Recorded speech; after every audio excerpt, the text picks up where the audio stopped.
Profesora Catalina, qué gusto tenerte con nosotros el día de hoy. Es muy importante para nosotros poder dialogar sobre un tema en el cual tú eres experta, el tema de la sostenibilidad. Y dándote la bienvenida, yo quisiera pasar directamente al punto. ¿Cuál crees tú que es el estado del arte al día de hoy de este tema tan importante que es el de la sostenibilidad? Bueno, decano Mauricio, muchísimas gracias por la invitación. Sostenibilidad, pues lo podemos ver desde diferentes frentes. Nosotros hacemos parte de una escuela de administración y desde los negocios, desde las empresas, la sostenibilidad se ve hoy en día como una estrategia. Tradicionalmente lo veíamos mucho más como algo voluntario que las empresas podrían hacer, algo más filantrópico, pero en los últimos años ha ido cambiando bastante. Y ya se ve como un imperativo que todas las empresas y todos los negocios deben hacer y tener en sus estrategias como eje central. ¿Y cómo incorporar ese tema justamente a nivel de la estrategia, de cuáles son como las mejores prácticas, las recomendaciones para que esto no se quede como en lo cosmético, sino que en realidad haga parte del core de un negocio?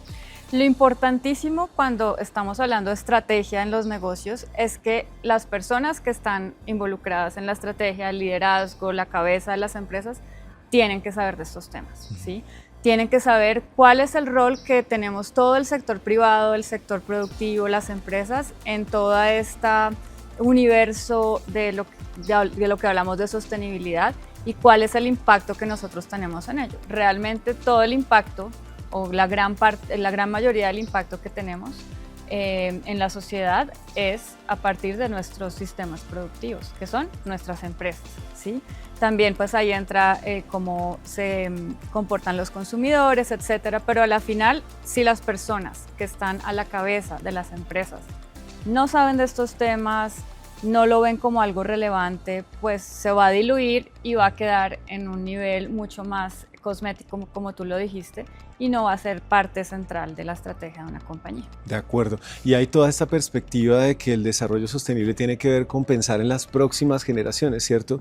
Y tal vez desde el momento en el que por ahí en el Club de Roma empezamos a pensar en esta idea, no hemos avanzado mucho de acuerdo con algunos analistas. Otros dicen, no, todo lo contrario, ya hay una conciencia, ya hay incluso ambientalistas muy destacados en el mundo que se hacen muy visibles en la medida en que lo hacen, pues ya es algo muy diferente frente a lo que sucedía antes. Era solo la ciencia, hay un grupo de científicos muy expertos. Al día de hoy ya al menos es un tema de discusión y hay una conciencia en particular en las nuevas generaciones frente a que hay que cuidar el planeta, que hay que mantener de alguna manera este mundo que nosotros tenemos y que el impacto del ser humano en el planeta sí es significativo. Pero hemos visto también unas tensiones muy fuertes en los gobiernos de unos que están absolutamente convencidos de esto, incluso con costos importantes para su desarrollo económico, mientras que otros están absolutamente negacionistas frente a la idea de que hay un efecto invernadero, por ejemplo, de que hay un cambio climático, de que el ser humano tiene unos impactos fundamentales en la naturaleza. ¿Cómo ves tú todo este fenómeno, toda esta discusión, incluso entre generaciones, entre los que son científicos y los que no, la sociedad civil, y esta concepción que hay frente a que en efecto estamos en un mundo que está siendo claramente atacado por el impacto del ser humano y de sus diferentes actividades, y un mundo que en realidad se considera que puede seguir así tal como venimos y que lo que hay que hacer es que debemos seguir explotando los recursos naturales sin ningún límite? Bueno, hay varios temas. Uno, como la definición tradicional de sostenibilidad es que no afectemos a las generaciones futuras, básicamente. Sin embargo, yo siempre en mis clases y en las diferentes actividades en las que participo, abro la conversación diciendo que hay un problema, o para mí es problemático hablar solamente de las generaciones futuras. ¿Por qué? Porque pues, tenemos que ser realistas y muy sinceros. Como seres humanos, nos es muy difícil como pensar en generaciones futuras y que nos importe. Porque podemos pensar, sí, eso no me importa a mí ahora, eso vendrá en 20, 30, 50, 100 años, yo ya no estaré viva. ¿Sí? De acuerdo, en el largo plazo y todos estaremos muertos. Exacto, entonces cuando hablamos solamente de generaciones futuras, hacemos que no tengamos una acción real hoy en día. Entonces cuando abro la conversación, no hablo de que no afectemos las generaciones futuras, sino a nosotros mismos ahora. Obviamente va a impactar a las generaciones que vienen más adelante, pero también nos está impactando hoy mismo. Y eso me conecta con lo siguiente que quiero decir y que me preguntaste, es que hay personas y hay gobiernos negacionistas de temas como cambio climático, etcétera, pero pues la ciencia está ahí, ¿sí? Toda la comunidad científica a nivel global está de acuerdo con que el cambio climático es un fenómeno que nosotros como seres humanos estamos acelerando.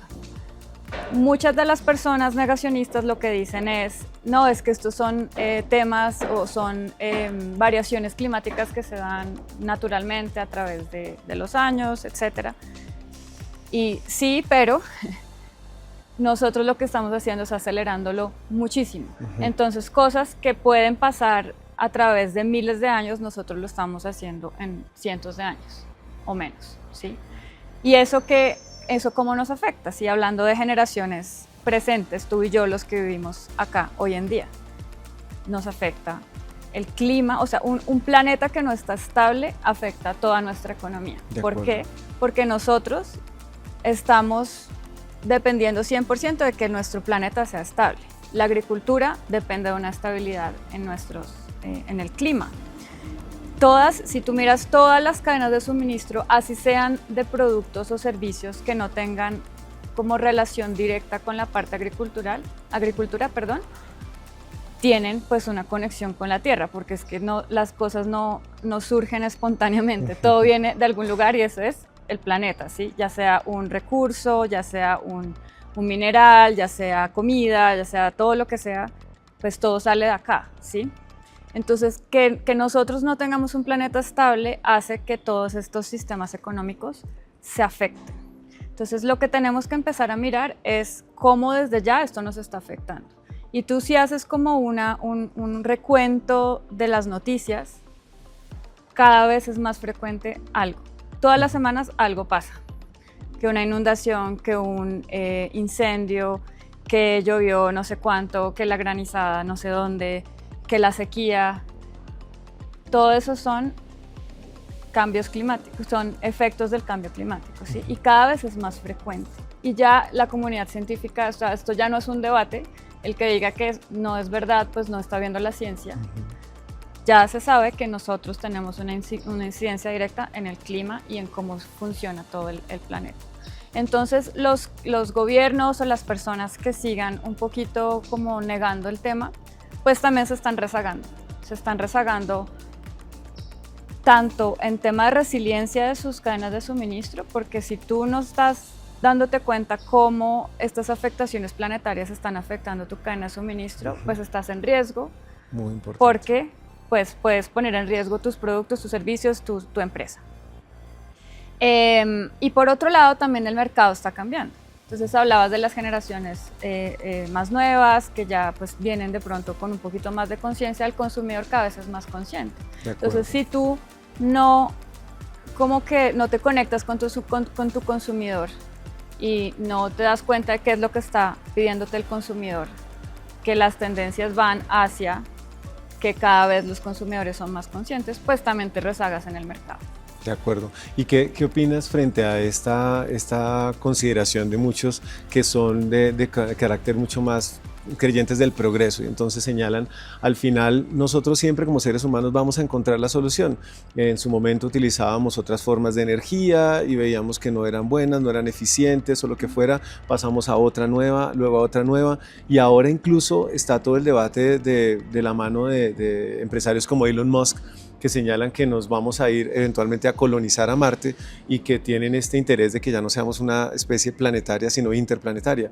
Si el problema es que estamos restringidos a los límites que nos prestan los ecosistemas en un planeta, al pensar en que tenemos la posibilidad de tener otro planeta y otro planeta con los recursos naturales que puede haber allí, entonces nos quitamos de inmediato la restricción que estamos teniendo y podemos seguir creciendo de la forma en la que lo estamos haciendo. ¿Qué opinas tú de ese tipo de consideraciones, como en algunos casos completamente dadas a esta idea sobre el progreso?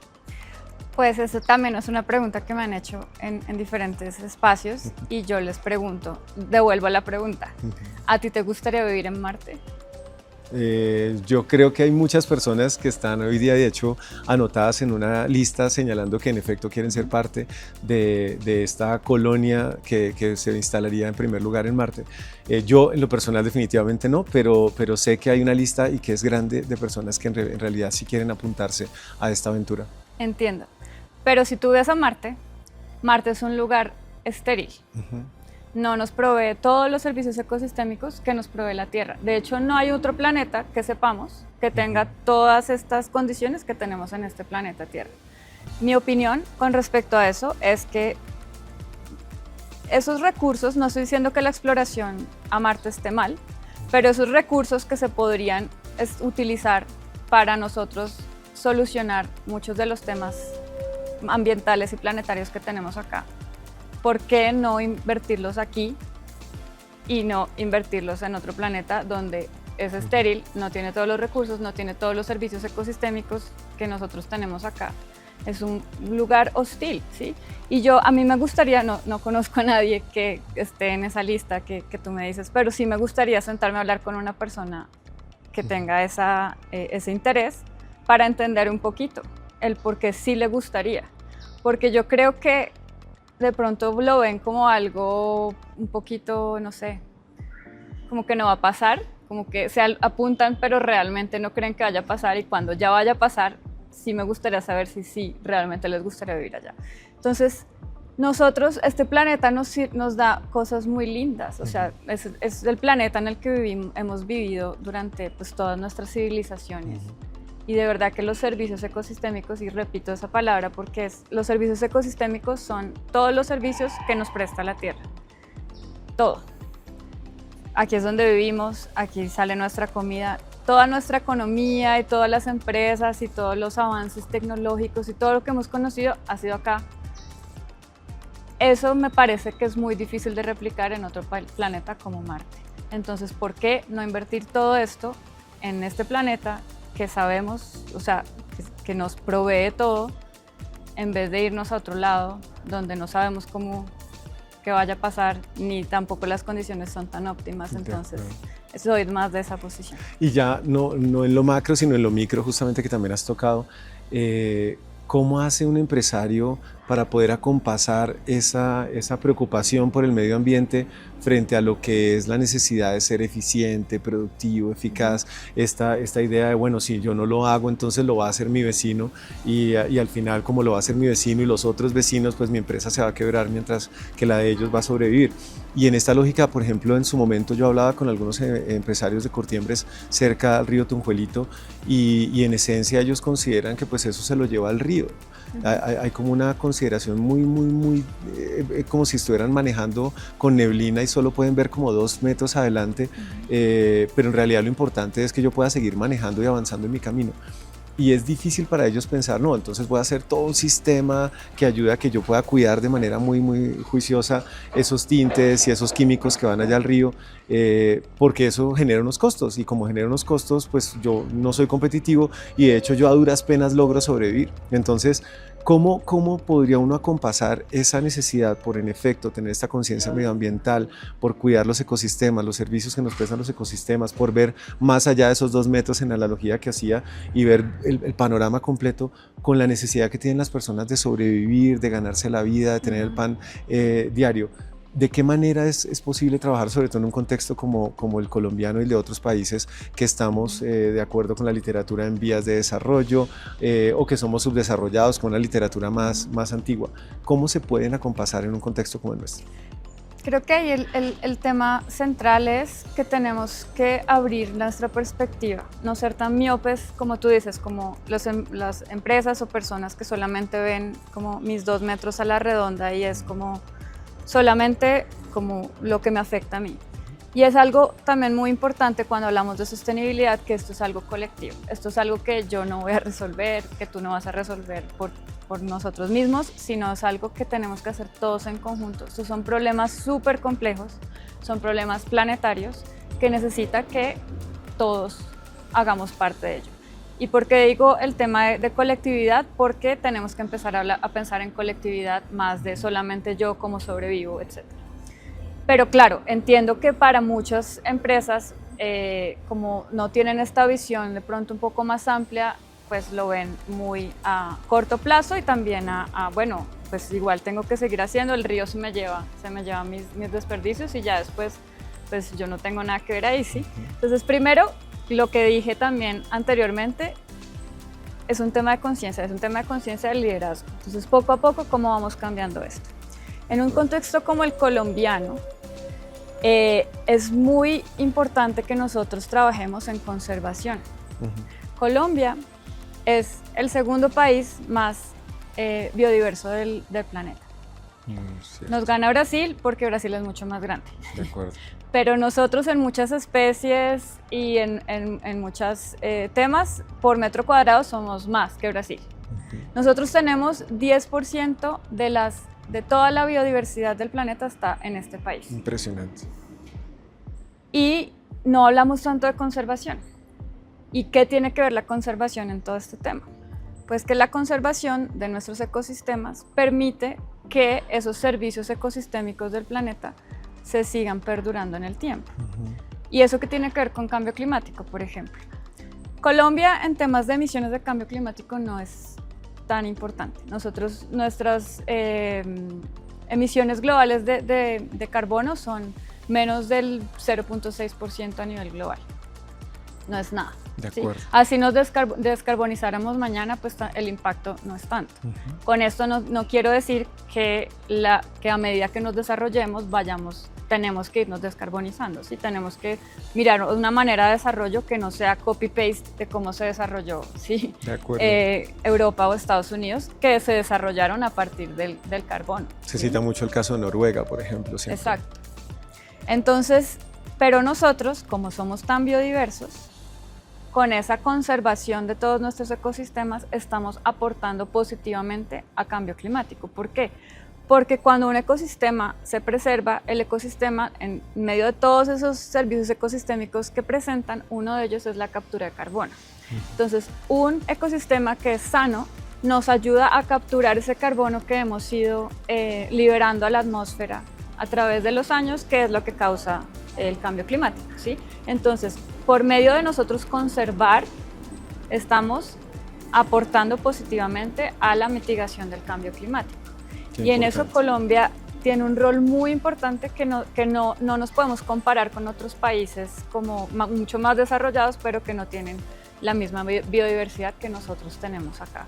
Entonces es un tema que he visto que poquito a poquito estamos cada vez centrándonos más en conservación, pero nos falta mucho. Igual aquí los retos son grandes, porque son retos económicos, son retos sociales. Nosotros pues también venimos de un país marcado por el conflicto, que nos ha pues marcado mucho a través de los años, pero poco a poco, de nuevo, creando conciencia en todos, creo que podemos hacerlo. Por ejemplo, ayer estuve en un café, no voy a decir el nombre para no hacer publicidad, pero estuve en un café donde me pareció muy interesante que decían que 3% de las ganancias se van a proyectos de conservación, de reforestación y a proyectos sociales con campesinos. Y también el tema social es muy importante en un país, en todos los países, pero en un contexto como el nuestro, sostenibilidad no solo ambiental. Se puede hacer desde lo pequeño también, entonces, desde un café. Exacto, desde un café, desde cosas muy, muy pequeñas a una escala mucho más grande, ¿sí? Y el tema social es muy importante ver, porque el impacto social y ambiental más grande se da en las cadenas de suministro. Entonces, eso es otro tema en lo que una empresa puede empezar a mirar. Listo, en mi cadena, o sea, hacia atrás, ¿qué hacen mis proveedores? Sé quiénes son mis proveedores, sé quiénes son los proveedores de mis proveedores. Esto es información que casi ninguna empresa como que tiene tan detalladamente. Puedo influenciar a mis proveedores. Si es una empresa más grande, tiene un potencial de influenciar a toda su cadena hacia atrás. ¿Qué temas ambientales están haciendo mis proveedores? ¿Qué impactos están teniendo? Pero también, ¿cómo les están pagando a sus empleados? De acuerdo. ¿Cuál es toda esa cadena que nosotros tenemos ahí? Y volviendo a un tema como Colombia, por ejemplo, en el café, que es uno pues, de nuestros productos insignia en este país, es un buen ejemplo de cómo estamos haciendo las cosas bien. Tampoco quiero mencionar marcas aquí, pero sé que varias marcas grandes de café están mirando todo ese impacto hacia atrás dentro de la cadena de suministro del café. Impacto social, porque ahí tenemos agricultores pequeños alrededor de todo el país, de los estamos asociando, pero que también qué prácticas de conservación están teniendo en sus fincas. Entonces hay diferentes maneras de sembrar el café en el que tú puedes preservar la biodiversidad de donde estás, etcétera, etcétera, etcétera. Entonces, y eso aplica para todos los productos que te puedas imaginar. No hay Entonces, sector, no hay eso. tamaño en el que, el que escapemos a la consideración frente al medio ambiente. No, porque es que todos vivimos acá. De acuerdo, ¿Sí? es nuestro Todos hogar común. dependemos de esto. Pensaba mientras hablabas ahorita en que es un problema de conciencia, decías, y es de conciencia, diríamos, planetaria. Y recordaba yo a Mark Zuckerberg justamente cuando estaba creando Facebook, y parte de lo que señalaba es que gracias a tener este tipo de redes sociales podemos generar diálogos globales que nos permitan resolver los problemas globales. Pero es cierto también que la industria de la tecnología ha tenido un impacto muy importante frente al planeta, frente al medio ambiente. Y no sé qué tanto, y ahí de pronto tú me colaborarás, qué tanto en realidad han apoyado este tipo de trabajos de conciencia colectiva, qué tanto han articulado a las sociedades alrededor del mundo para que trabajemos juntos en pro de resolver un problema tan importante. Pero sí es claro que hoy hay una industria que está creciendo a pasos agigantados, a ritmos verdaderamente acelerados, y hay debates ya muy fuertes frente al impacto que tiene. Todo el desarrollo de la inteligencia artificial generativa está trayendo consigo unas inversiones verdaderamente multimillonarias. El proyecto Stargate, $500 mil millones, es verdaderamente algo inmenso, es grandísimo. Y cuando uno ve la competencia que hay entre China y Estados Unidos por quién va a ser el líder de la inteligencia artificial, uno encuentra que es muy difícil que esto en realidad vaya a detenerse. Es algo que va a continuar seguramente en los próximos años de manera muy intensa, pero ya hay unos debates muy fuertes frente al impacto que tiene el desarrollo de la inteligencia artificial generativa frente al medio ambiente, las fuentes de agua limpia, las comunidades que están empezando a protestar. En Chile ya se dio, y en otros países alrededor del mundo, personas que no quieren que se monten estos grandes centros de datos, y en cambio países que los están acogiendo con los brazos abiertos. Me refiero por ejemplo a Argentina. Este tipo de consideraciones que tenemos que empezar a tener frente a una industria que está creciendo a pasos tan agigantados, con impactos tan profundos, ¿cómo lo ves tú desde el discurso de la sostenibilidad? Sí, es un tema muy interesante porque pues la inteligencia artificial uno la ve como si fuera una nube abstracta, pero eso es un servidor en algún lugar, sí. O sea, es algo físico, es algo, de nuevo, vuelvo al tema de que todo sale de algún lugar en la Tierra, no es algo como etéreo que está por allá, no sé. El concepto de nube ayuda como a pensar a que eso como que es vago, que es algo que no se toca, ¿cierto? Pero tienes toda la razón, son grandes centros de datos ubicados en determinados lugares en la Tierra. Y esos centros de datos utilizan recursos, sí. Mucha energía, mucha agua, porque eso, como imagínense, pues es un computador, pero multiplicado por no sé cuánto, es algo, no conozco alguno, los he visto como en videos, etcétera, pero me imagino que son cosas súper gigantes, edificios de computadores y computadores. Eso primero gasta mucha energía y segundo genera mucho calor, porque es todo procesando, y para ese calor se utilizan sistemas de refrigeración con agua. Por eso es que cuando uno ve noticias que es que si utilizas la inteligencia artificial estás utilizando no sé cuántos litros de agua, de ahí es de donde viene ese discurso. La inteligencia artificial no creo que, pues esto no es pararlo, ni tampoco yo estoy en la posición de, ay no, todo esto es malo y ya, porque pues ya está acá y también nos brinda muchos beneficios por un lado. Algunos dicen que incluso gracias a la IA vamos a resolver el problema del cambio climático. Bueno, eso, espera, te pongo aquí en hold un momento y hablamos sobre eso. Pero a lo que voy es que la industria pues ya está acá, esto cada vez está creciendo más y creo que lo podemos utilizar a nuestra ventaja. Lo que sí tenemos es que exigirle más a esta industria, porque si le damos solamente una vía libre de sí, abramos de data centers de inteligencia artificial por donde sea, como sea, pues no va a haber ningún tipo de regulación, qué es lo que están haciendo. Creo que ya está habiendo investigación de cómo tener unos cooling systems que no sean que no utilicen tanta agua, sino que tengan otro tipo de tecnologías. Entonces, mientras más presión hagamos para esas mejores prácticas, digamos, porque igual también es una industria, entonces todas las industrias también responden a a la demanda que dicen los consumidores, mientras que seamos consumidores de inteligencia artificial más conscientes, más informados, más podemos empezar como a presionar sobre eso. Recuerdo pequeñito un debate justamente que se dio cuando OpenAI lanza su modelo y todo el mundo empieza a hacer imágenes en redes sociales estilo Gimli, ¿cierto? Y parte fundamental del debate era, bueno, ¿de verdad necesitamos estas imágenes? Algunas personas señalan, no, pues es que eso permite tener diversión y aprovechar las ventajas que nos brindan estos nuevos modelos de IA generativa. Pero otras personas decían, en realidad es ahí donde viene la conciencia. Y lo mismo que decimos, no comprar 30 carros que no necesitamos, no comprar celular nuevo cada año.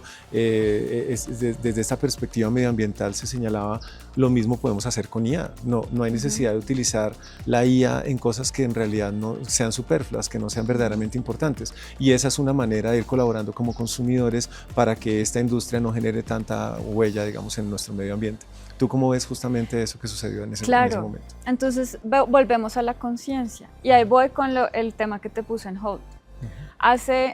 Eso fue, no me acuerdo bien el año, pero hace como unos 5, 6 años, antes de que saliera OpenAI, ChatGPT y todo esto. 30 de noviembre del 22. Sí, fue antes de eso, no me acuerdo en qué año, pero antes de que saliera eso, cuando primero estaban haciendo como tests. Me acuerdo que salió una noticia que estaban haciendo tests en Google de una inteligencia artificial, que no me acuerdo el nombre, y la inteligencia artificial le preguntaban temas como cuál es la solución al cambio climático. Y en ese momento la inteligencia artificial dijo, la solución es matar a la mitad de la población. La solución de Thanos. Entonces, en una película famosa. Ahí voy al tema de conciencia. Si lo dejamos todo a inteligencia artificial, claro, eso ya cambió y después salió como un escándalo y ahora cambiaron el código, ya no es como tan tajante. Pero si uno mira el problema, volviendo al cambio climático, si uno mira el problema de manera muy global, pues uno dice, pues sí, somos muchos, matemos a la mitad. De acuerdo. Pero ahí es donde entra nuestra conciencia, nuestra humanidad. Y ahí es donde nosotros también tenemos que entrar como seres humanos, ¿sí? Ok, pues es que a la final todo este tema y toda esta conversación de que tenemos que bajar nuestros impactos ambientales y todo esto, a la final ni siquiera es para salvar al planeta. Eso es otra cosa que yo siempre digo, el planeta no necesita ser salvado, eso de que, ay, vamos a salvar el planeta. Pues no, si uno deja el planeta solo, se autorregenera y sale otra cosa, ¿sí? Lo que queremos salvarnos es a nosotros como especie humana. Eso es lo que queremos ser, ¿sí? Cuando hablamos de sostenibilidad es nosotros como especie humana, cómo nos vamos a sostener a través del tiempo en este planeta con unas buenas condiciones, pues, dignas de nuestra vida, ¿sí?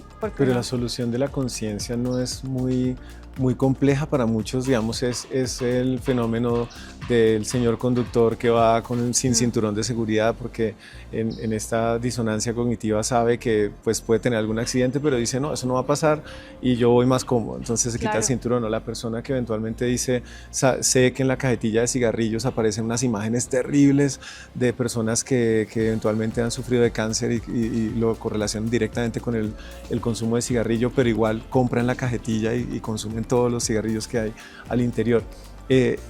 No es justamente lo más difícil generar conciencia en el ser humano.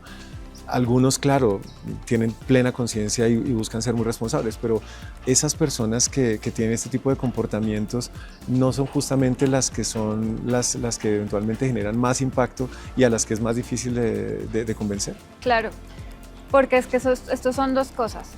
No podemos solamente esperar a que todo el mundo mágicamente mañana se despierte consciente y ya cambie todo y solucionemos todo. Pero tampoco podemos dejar a un lado el tema de regulación. Esto tiene que venir tanto de regulación como conciencia, ¿sí? E incentivos pero, también. Incentivos, sí, pero tú no regulas, o sea, las personas, porque también, de nuevo, la regulación no es espontáneamente por allá, no sé, la nube haciendo regulaciones, al final son personas. Entonces es quién está haciendo la regulación y el liderazgo es muy importante. Vuelvo al tema del liderazgo, a los líderes los tenemos que convencer y los líderes pueden empujar a las empresas, líderes en los países, pueden empujar a mucha más gente. Entonces, creo que si empezamos desde el liderazgo y generar esa conciencia en liderazgo, eso nos ayuda a hacerlo más masivo. Genial. Si vamos acercándonos como al cierre de nuestra conversación, pues deberíamos pensar en cómo implementar en el contexto de las empresas este tipo de lógica ya de manera, digamos, lo más práctica posible. Nuestra Escuela de Administración ha declarado que está completamente interesada en aportar al escalamiento sostenible y con propósito de las organizaciones. Esa parte del sostenible y con propósito están completamente alineadas con lo que estamos dialogando. Pero ¿cómo lograr que las empresas puedan decir, bueno, está bien, tengo esta conciencia? Ya nos citabas el ejemplo del café, pero ¿de qué manera es en realidad que podemos nosotros como emprendedores y como empresarios decir, vamos entonces a montarnos en este bus y vamos verdaderamente a trabajar en pro del medio ambiente desde nuestra propia cadena de suministro, nuestra propia actividad industrial? ¿De qué manera podemos hacerlo? ¿Cómo comenzar? Hay muchas maneras. Una de ellas también, por ejemplo, certificaciones. Tenemos una certificación que se llama las empresas B, y empresa B no significa que sea menor categoría como categoría A y B, sino empresas B significa Benefit Corporations, o sea, empresas con propósito, empresas que traen beneficio a la sociedad. Es un estándar, son certificaciones donde te miran exactamente en los 3 ejes de la sostenibilidad, que son el ambiental, el social y el económico, qué puedes mejorar, en qué puedes empezar a hacer, en qué puedes empezar a trabajar. Sé que las certificaciones pueden ser costosas, entonces no es algo en el que todas las empresas tengan acceso a ello, pero pueden empezar a mirar primero, ¿qué es sostenibilidad? ¿Sí?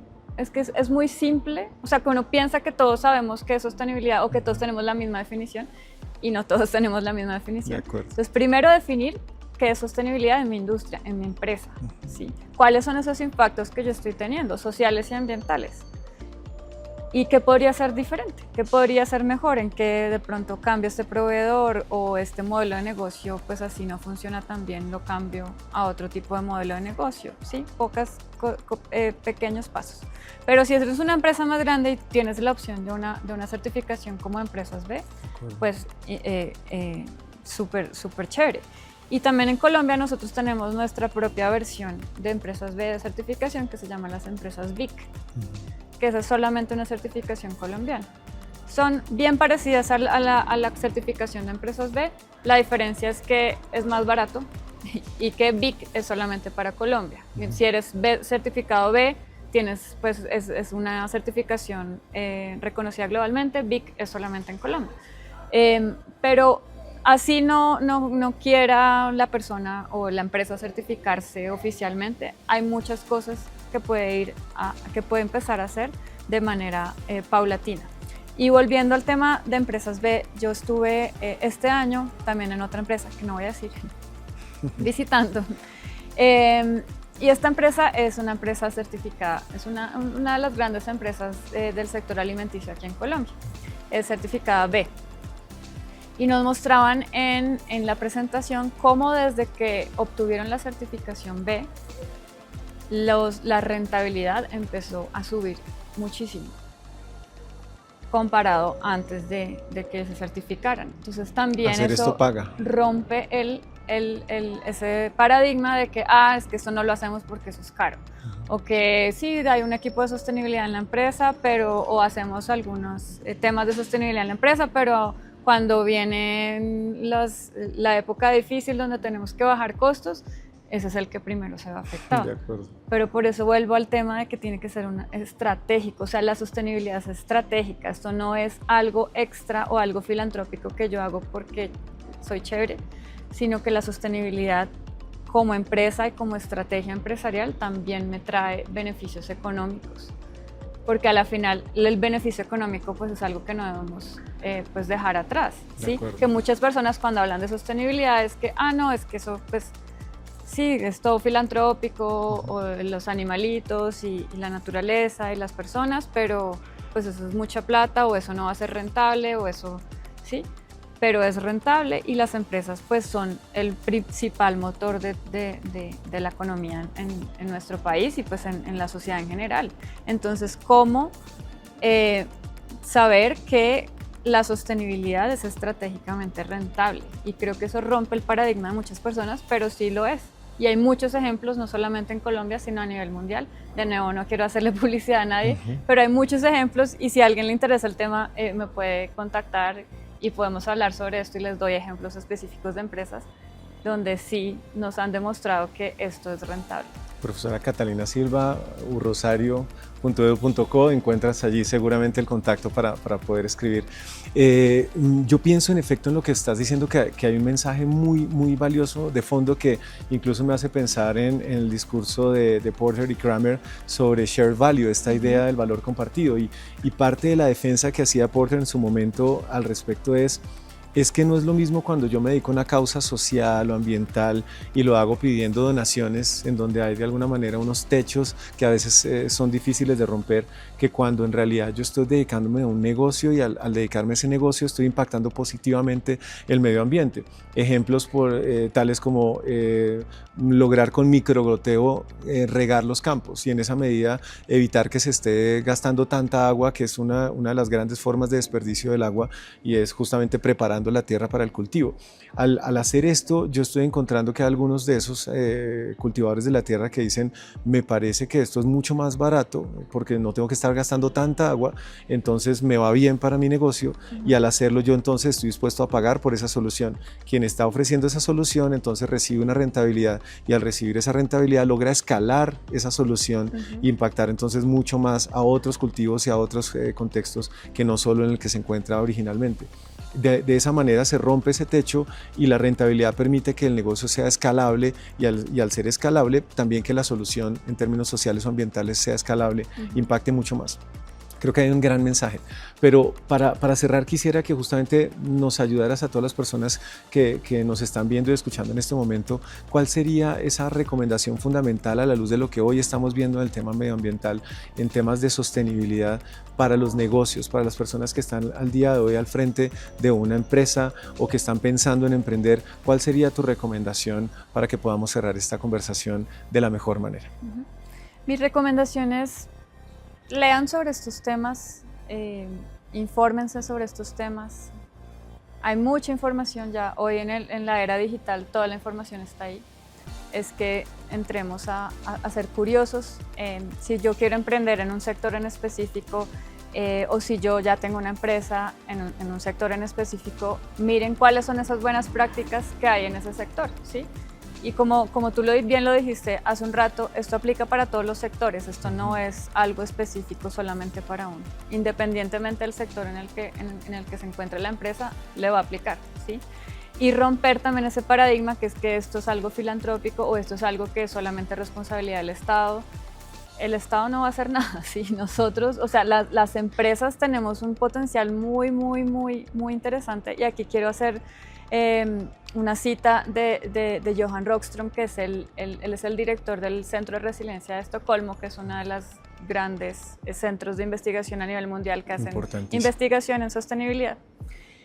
Y yo lo sigo mucho en muchas cosas y una de las cosas que dijo en algún lugar donde lo vi me quedó muy marcado en mi cabeza y es: nosotros somos una especie muy inteligente, somos la especie más inteligente del planeta. Así como tuvimos la inteligencia para tener este desarrollo económico que hemos tenido hasta el día de hoy, que igual se basó en combustibles fósiles, se basó en pues, la extracción de muchos recursos planetarios, también muchos temas sociales. Así como tuvimos la capacidad de crear este sistema que tenemos hoy, también tenemos la capacidad de resolver estos problemas tan complejos planetarios que tenemos. Y esa capacidad no se la debemos dejar solamente a la inteligencia artificial, porque como ya lo dije, pues la inteligencia artificial lo va a ver de una manera no humanista. Y ahí es donde nosotros entramos con nuestra humanidad también a aportar a resolver estos problemas. Entonces, interésense qué se está haciendo en cada sector, qué es sostenibilidad en mi empresa, qué es sostenibilidad en lo que yo quiero emprender y arrancar desde ahí. Y si quieren tomar esta conciencia, formarse, la Escuela de Administración de la Universidad del Rosario está claramente comprometida con el escalamiento sostenible con propósito de las organizaciones, así que es un gran mensaje, querida Catalina. Pues les damos entonces las gracias por habernos acompañado, esperamos que se lleven esto en el corazón, es parte del espíritu rosarista, aportar al medio ambiente, aportar a la sociedad, aportar a que justamente podamos tener organizaciones que escalen, pero siempre en armonía con el medio ambiente. Muchas gracias y hasta la próxima. Gracias, profe Catalina. Gracias.